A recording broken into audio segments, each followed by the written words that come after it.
David Lammy perfectly embodies the modern politician and simultaneously reveals their flaws. A soulless husk of a human being with no morals, holding attitudes and values that shift more than quicksand.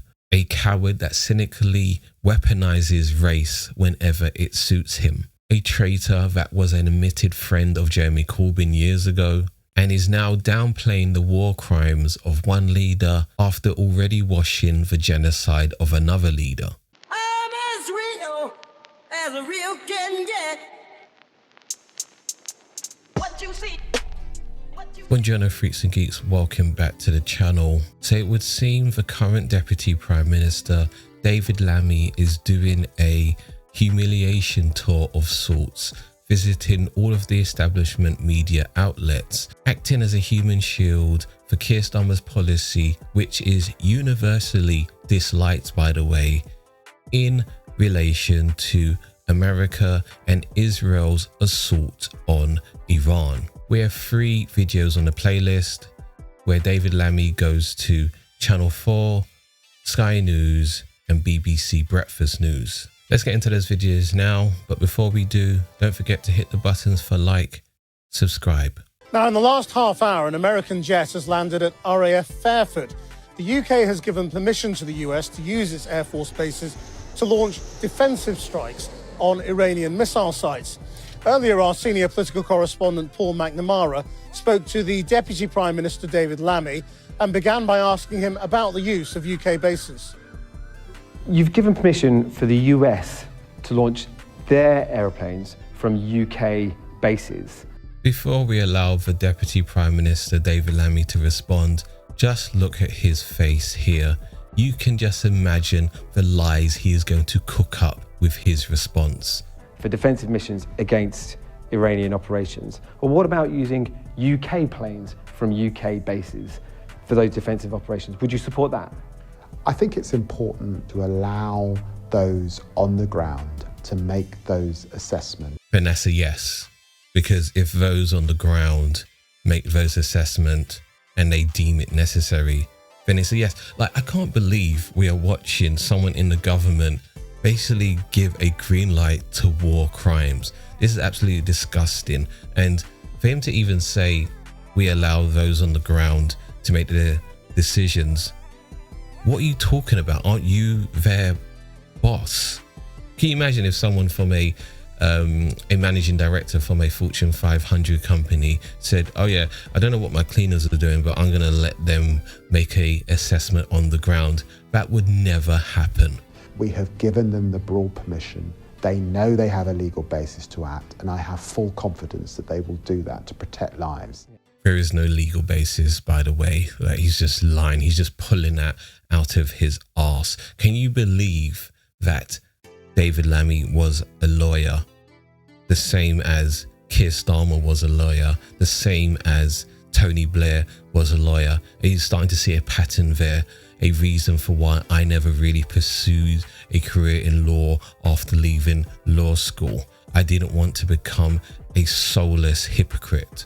Overnight, the US president has said that he wants to have a say in picking Iran's next leader. He wants to be personally involved in the decision. Is it right for President Trump to be involved in that? Well, President Trump's rhetoric is often intense. His rhetoric is often intense. That's your reaction to someone saying, who's not a citizen of Iran, by the way, saying, I want a personal role in selecting the next leader. And it's really interesting because even though they claim to be different political parties, Kerry Badenoch kind of gave the same response yesterday, where she was alluding to the fact that maybe Donald Trump was being theatrical.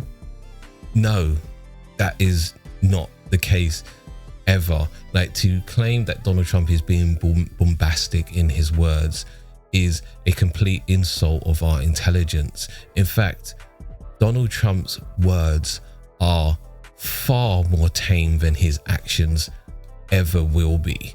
He said he would release the Epstein files fully unredacted. All we got was blank and blacked out pieces of paper. He said no more new wars. He is currently conducting a war on Iran, and previous to this kidnapped the president of Venezuela, and moving forward hopes to do the same to the nation of Cuba. He said he would sort out the invasion on Ukraine. Instead, he's left them without a paddle. He says he believes in democracy, but instead he released ICE agents into various United States cities. He doesn't care, and his rhetoric isn't theatrical. His rhetoric isn't intense.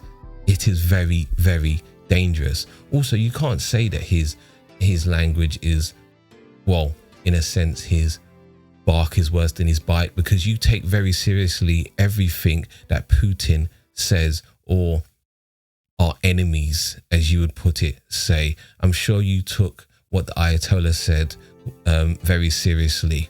Clearly, we believe in democratic principles. We want the Iranian people to be able to determine their future, and we want them to do that free.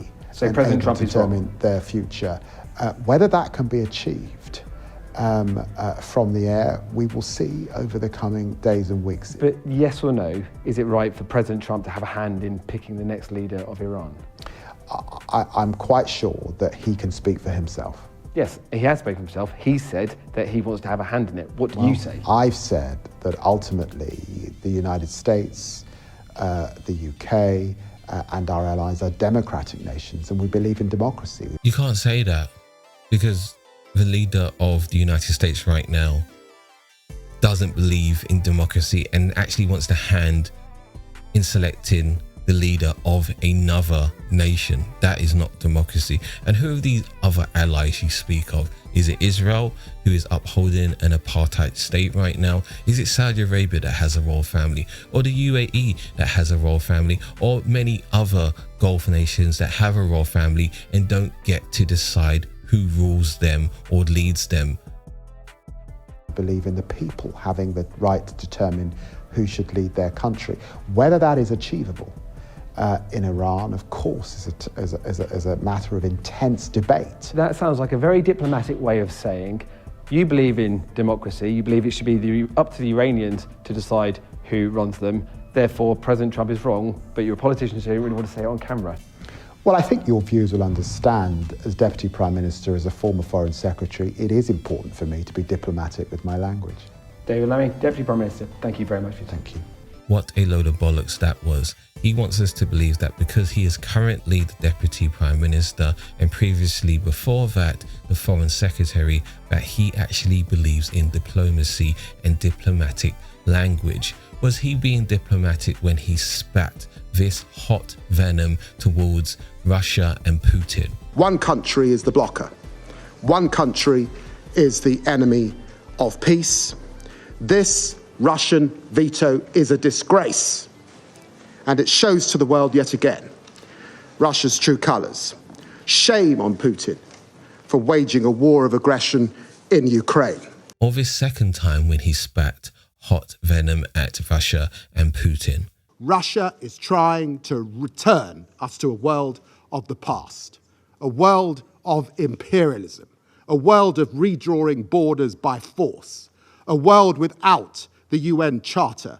It's not believing in diplomacy when you have soft gloves for your supposed allies and nothing but condemnation for your supposed enemies. Basically, you're showing me that you are a bootlicker for some and grandstanding to others. Anyway, let's get into this next video where he visits the Sky News studio. What is your thought as to how long this will go on for? We've heard from the Americans, they think it could go on for at least 8 weeks, if not longer.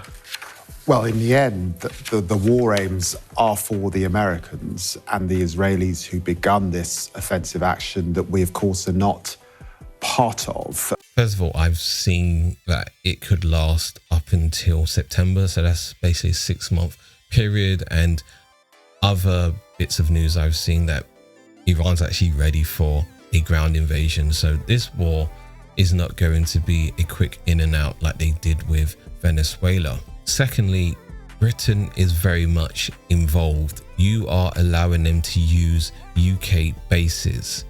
Allow me to give you a metaphor. If there was a mad gunman running around London just firing at everything, and I gave him a vantage point by allowing him to shoot out of my window willingly, he didn't take me as a hostage. I said, come in here, you will get a better angle from here. That is being involved. I am not taking a defensive stance. And it doesn't matter how much I dislike the Metropolitan Police. Our response is defensive action, and That's a fucking lie! To support our allies and British soldiers and people across the region. So the war aims must in the end be directed to them. But what I would say is this, that we recognise that this is a stressful time, and I think that the context is more febrile because what we are seeing is drone activity, this new warfare, where clearly a lot has been learned by Ukraine and that particular theatre of war. I absolutely hate the term theatre of war. It kind of illustrates that this is all fake of a game. No, real people are dying, and the inclusion of drones means that the people with the most drones can basically view it as a computer game, not seeing the targets as even flesh and blood and bones. It's absolutely disgusting. Secondly, something I should have mentioned in the first interview with Channel 4, do you notice how slowly David Lammy is speaking, trying to come across as he's using his words deliberately, but essentially, when he doesn't have a script in front of him, he needs to be able to order his lies in a consistent manner. It's absolutely blatant for everyone to see. Oh my gosh, this guy's hard work.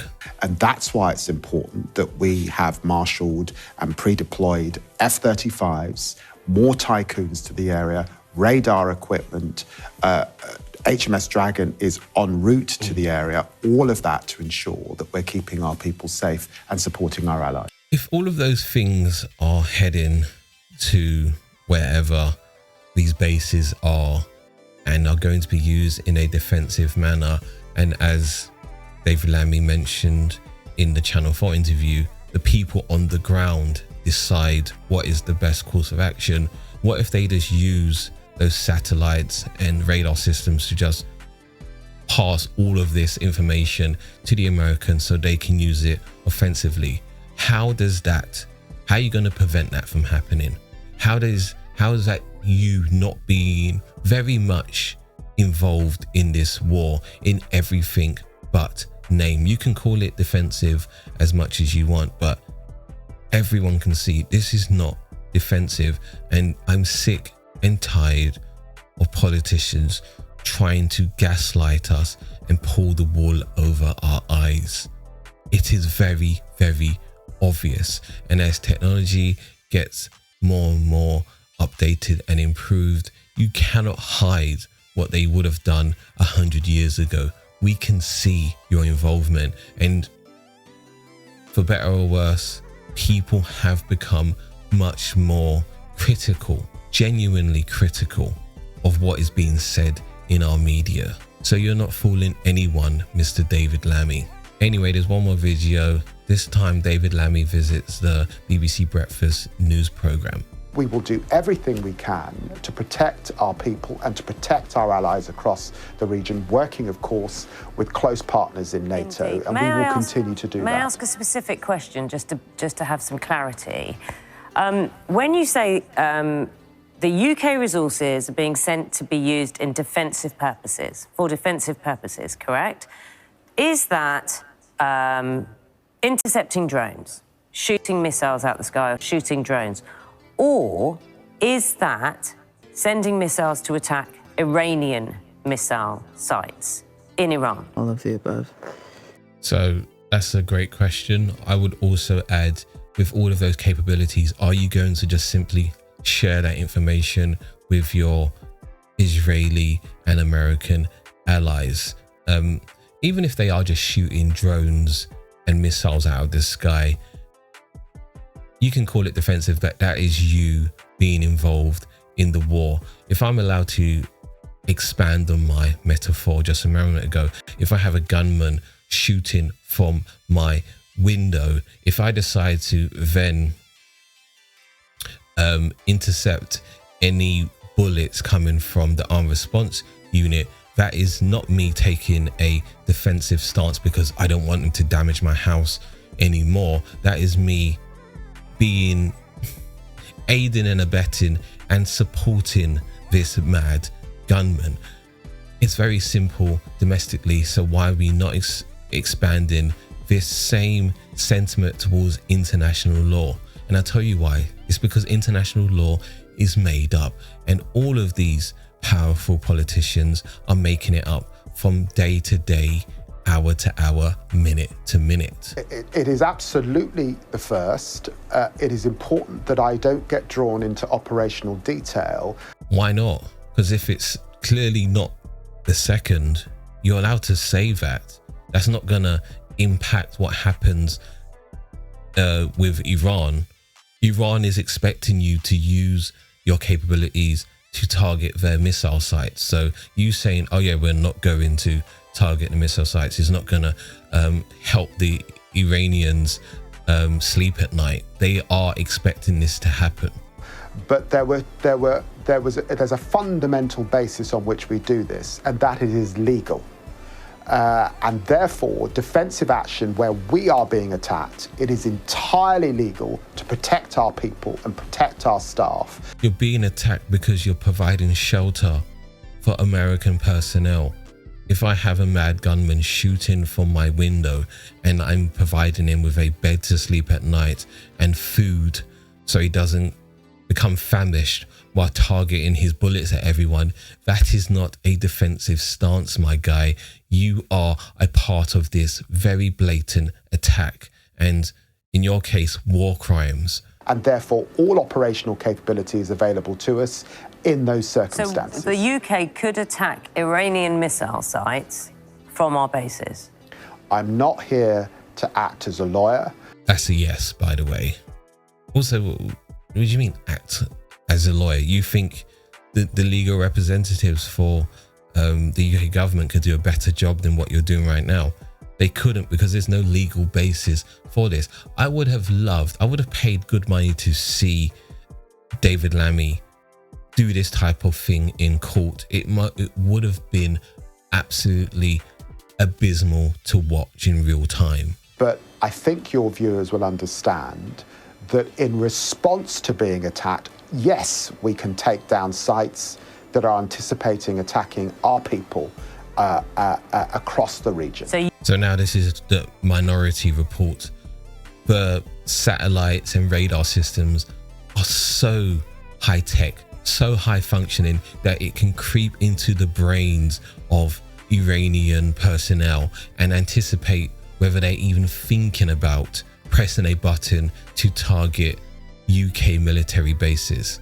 Okay, yeah, we've got it, you absolute clown. So the UK would fire at an Iranian missile base on the suspicion that it was about to fire at us. Utter madness. Well, you will recognise that we have satellite capability, we have intelligence capability. I understand that, but it's about the working anticipation. with our allies, it's about the anticipation. So it wouldn't have had to fire. It could do it. We could fire at an Iranian missile base because we anticipate that it will fire against us. It is my understanding that that would be legal. You're a fucking rat! So what David Lammy is failing to tell us is the technology they will be using is Doctor Strange and the Time Stone. What do you mean you can anticipate whether someone's going to fire at a base? Do you have you might have Professor Xavier inside of a UK base reading the minds of all Iranian personnel, telling you if they're even thinking about firing a weapon in your direction. What a ridiculous thing to say. I can't believe this guy is the Deputy Prime Minister and he's been peddled around from studio to studio defending such a stupid position and policy, and it's on a foundation of it's not even like, you can't even say it's shaking foundation. They're basically thinking they're walking on water like Jesus right now. You're basing this on nothing. You're making it all up. Stop it. Get some help. David Lammy perfectly embodies the modern politician and simultaneously reveals their flaws. A soulless husk of a human being with no morals, holding attitudes and values that shift more than quicksand. A coward that cynically weaponizes race whenever it suits him. That I stand here also as a black man, whose ancestors were taken in chains from Africa at the barrel of a gun to be enslaved, whose ancestors rose up and fought in a great rebellion of the enslaved. Imperialism, I know it when I see it. A traitor that was an admitted friend of Jeremy Corbyn years ago and is now downplaying the war crimes of one leader after already washing the genocide of another leader. A selfish piece of crap whose main problem with Liz Truss as Prime Minister was that her policies would threaten his multiple houses. A disgrace to Tottenham, and if there's any justice in this world, will end up sharing a prison cell with many of the war criminals that have come before him. So tell me what you think below. I would really love to read them. If you want to spot red flags like David Lammy early in a relationship, I voiced the audiobook, link in the description below. And remember, once we understand politics, we will make better decisions. If you've made it up to this point, thank you so much. I really appreciate the support. Don't forget to hit the buttons for like, subscribe, and I will see you very, very soon. Ciao.